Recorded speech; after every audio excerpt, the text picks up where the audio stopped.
วันที่3พฤศจิกายน2025นี้ท่านผู้ศรีแก้วสิพันดรห้องประธานคณะกรรมการปกครองแขวงพร้อมคณะได้ลงเคลื่อนไหวกฎกาโครงการระบบจักสูบน้ำ2ตัวเมืองคือเมืองวาปีและเมืองคงเสโดนโดยมีการนำของเมืองและของการเกี่ยวข้องเข้าร่วมติดตามในการลงเคลื่อนไหวติดตามในครั้งนี้ท่านก็ได้ไปเบิงโครงการจักสูบน้ำอยู่จุดบ้านปักคะและโครงการจักสูบน้ำบ้านวาปีเหนือสำหรับเมืองคงเสโดนแม่นโครงการจักสูบน้ำบ้านแก่งโคนและโครงการจักสูบน้ำบ้านหาดดูในจำนวน4จุดแม่นเป็นโครงการจักสูบน้ำที่ใส่ระบบไฟฟ้าแต่บางมหปัจจุบันได้มีการเปเพใส่การบ่ได้เป็นบางส่วนท่านสินไส้เพชรแพงราศีห้องหัวหน้าแผนกกสิกรรมและสิ่งแวดล้อมแขวงได้ให้หูว่าจุดประสงค์การเคลื่อนไหวในครั้งนี้เพื่อติดตามโครงการจักสูบน้ำในแต่ละจุดที่ได้รับผลกระทบจากภัยพิบัติน้ำท่วมบวกเครื่องจักรดังกล่าวได้นำใส่ดนนานหลายปีเฮ็ดให้เครื่องอะไหล่จำนวนหนึ่งเปเพเสียหายดังนั้นจึงมีความจำเป็นได้ปรับปรุงซ่อมแปลงขึ้นใหม่เพื่อให้กลับสู่สภาพใช้งานได้ปกติปัจจุบันทางแขนงชลประทานก็ได้มีแผนการซ่อมแปลงอย่างละเอียดเพื่อเสนอต่อคันเทิงคนควบพิจารณาด้านงบประมาณในการจัดซื้ออุปกรณ์มาซ่อมแปลง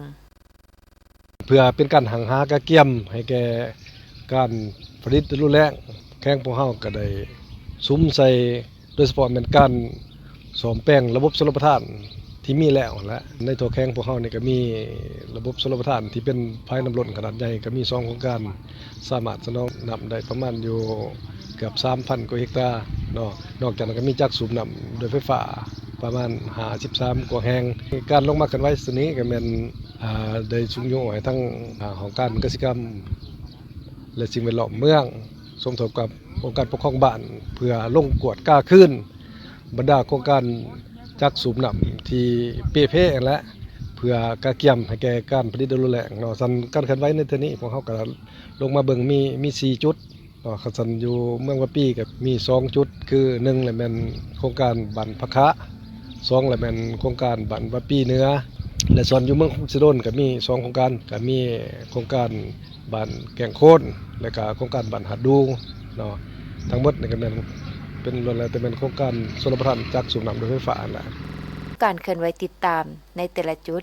ท่านห้องประธานองค์การปกครองแขวงก็ได้เน้นให้การนำของแต่ละเมือง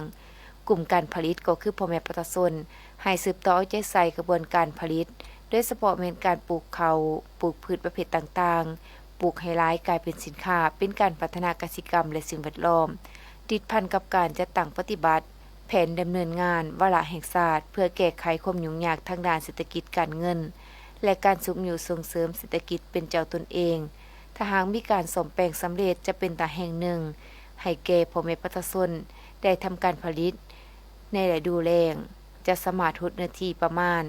400กว่าเฮกตาร์เฉพาะใน2จุดอยู่เมืองวะปีเมืองคงเสโดนใน2จุดจะสามารถสนองน้ำประมาณ300กว่าเฮกตาร์